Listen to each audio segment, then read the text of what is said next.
अगर तुम्हारी wrist small है और तुम इसे बड़ा बनाना चाहते हो तो पर भाई ये तो मेरे जेनेटिक्स हैं, ये रिस्ट कभी बड़ी नहीं हो सकती। हाँ, ये सच बात है कि ये जेनेटिक है और कभी बड़ी नहीं होगी।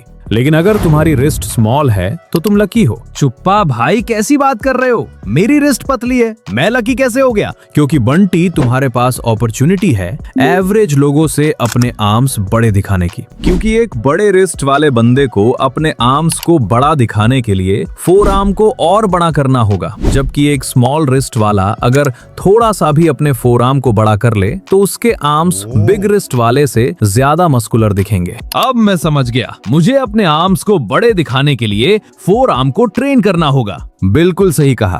पर मैं पहले भी फोर आर्म की एक्सरसाइज करता आ रहा हूँ, फिर भी मेरे फोर आर्म ग्रो नहीं हुए। मेरे जेनेटिक्स ही खराब हैं। तुम फोर आर्म को ट्रेन करने के लिए कौन सी एक्सरसाइज करते थे? वो मैं इंटरनेट पर देखा था कि फोर आर्म बिग करने के लिए अपने हैंड्स राइस बकेट में दो, मैं वो करता था। फिर तो तुम्हारे जेनेटिक्स नहीं बल्कि टेक्निक खराब है बंटी भाई। राइस बकेट ये सब इंटरनेट के चोंचले हैं। इन्फ्लुएंसर्स लाइक और शेयर के चक्कर में लोगों को फॉल्स इन्फॉर्मेशन देते हैं, इसलिए हर किसी पर आंख बंद करके भरोसा मत किया करो। रुको भाई, जिसने मुझे फॉल्स इन्फॉर्मेशन दी थी उसकी पहले मैं बैंड बजा दूं। ओए कामचोर इन्फ्लुएंसर, अब तुझे मैं अनसब्सक्राइब और तेरी वीडियो को डिसलाइक कर रहा हूँ। साले तूने मेरे फोर आर्म बड़े नहीं होने दिए, निकल तेरी माँ की। तो बंटी, हमें फोर आर्म को बड़ा करने से पहले उसे थोड़ा समझना होगा। फोर आर्म में 20 मसल्स होते हैं, पर टेंशन मत लो, हमें फोर आर्म को बड़ा करने के लिए बस 3 मसल्स को समझना होगा।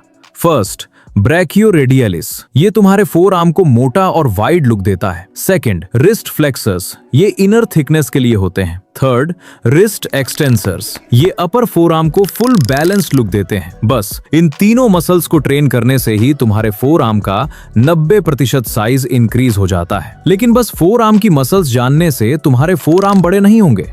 तुम्हें पता होना चाहिए फोर आर्म की कौन सी एक्सरसाइज है जो इफेक्टिव है, वरना तुम भी बंटी की तरह ही रह जाओगे। इसलिए मैं तुम्हें बताऊंगा टॉप 4 एक्सरसाइज जिससे तुम्हारे फोर आर्म बलून की तरह फूल जाएंगे, और लास्ट वाली सबसे ज्यादा इफेक्टिव है। फर्स्ट एक्सरसाइज है रिस्ट रोलर। ये फोर आर्म को आइसोलेशन में ट्रेन करता है।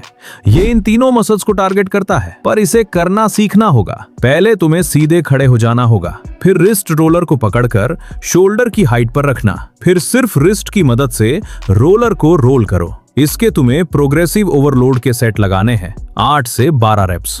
सेकेंड एक्सरसाइज मेरी पर्सनल फेवरेट है, जो है फार्मर वॉक। ये सिर्फ फोर आर्म ही नहीं बल्कि तुम्हारी ग्रिप को भी स्ट्रॉन्ग बनाती है। इसे करने के लिए दोनों हाथों में डंबल पकड़ो और चलना शुरू कर दो, और 30 से 60 सेकेंड या फिक्स्ड डिस्टेंस 20 से 40 मीटर तक चलना है। थर्ड एक्सरसाइज है रिवर्स रिस्ट कर्ल। ये एक्सरसाइज फोर आर्म के अपर पार्ट के लिए बेस्ट है। इसे करना भी बहुत ईजी है। फोर आर्म को बेंच पर या थाइस पर रखो। अब पाम नीचे की तरफ प्रोनेटेड ग्रिप रखो।